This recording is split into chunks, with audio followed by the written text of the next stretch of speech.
ফিলিস্তিনের গাজায় যুদ্ধবিরতি নিয়ে সমঝোতার ক্ষেত্রে ইসরায়েলকে আর কোনো ছাড় দিবে না ফিলিস্তিনি স্বাধীনতাকামী সংগঠন হামাস। কাতারে হামাসের রাজনৈতিক কার্যালয়ের সদস্য ইজ্জাত আল রেশিক এক বিবৃতিতে একথা বলেন।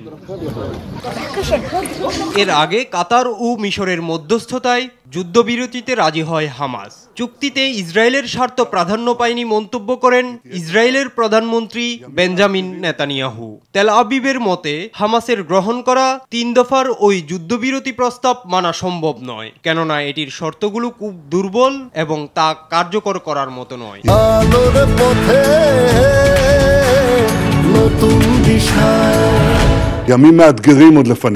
ইতিমধ্যে মঙ্গলবার যুক্তরাষ্ট্র জানায় হামাস তার যুদ্ধবিরতি প্রস্তাব সংশোধন করেছে এবং এটি পর্যালোচনার মাধ্যমে সমঝোতা প্রচেষ্টায় চলা অচলাবস্থা দূর করা যেতে পারে। হামাসের সর্বশেষ বিবৃতির কয়েক ঘন্টা আগেও ওয়াশিংটন বলেছে সমঝোতা থেকে খুব বেশি দূরে নয় দুই পক্ষ। যুক্তরাষ্ট্রের এমন বিবৃতির পরেও যুদ্ধবিরতির কোনো লক্ষণ নেই ইসরায়েলের। গেল মঙ্গলবার মিশরের সঙ্গে রাফার সীমান্ত ক্রসিং থেকে শহরটিতে প্রবেশ করে ইসরায়েলি বাহিনী। এতে গাজায় বাইরে থেকে ত্রাণ সরবরাহের গুরুত্বপূর্ণ পথটি বন্ধ হয়ে যায়। এর একদিন পর গেল বুধবার গাজার সর্বদক্ষিণের শহর রাফায় ট্যাঙ্ক থেকে গোলা নিক্ষেপ ও বিমান হামলা করে ইসরায়েল।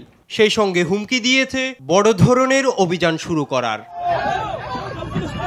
এদিকে গাজায় যুদ্ধবিরতির প্রস্তাব মেনে নিতে ইসরায়েলি প্রধানমন্ত্রী বেঞ্জামিন নেতানিয়াহুর প্রতি আহ্বান জানিয়েছেন লাখো ইসরায়েলি। গতকাল মঙ্গলবার এই দাবিতে ইসরায়েল জুড়ে বিক্ষোভ করেছেন তারা।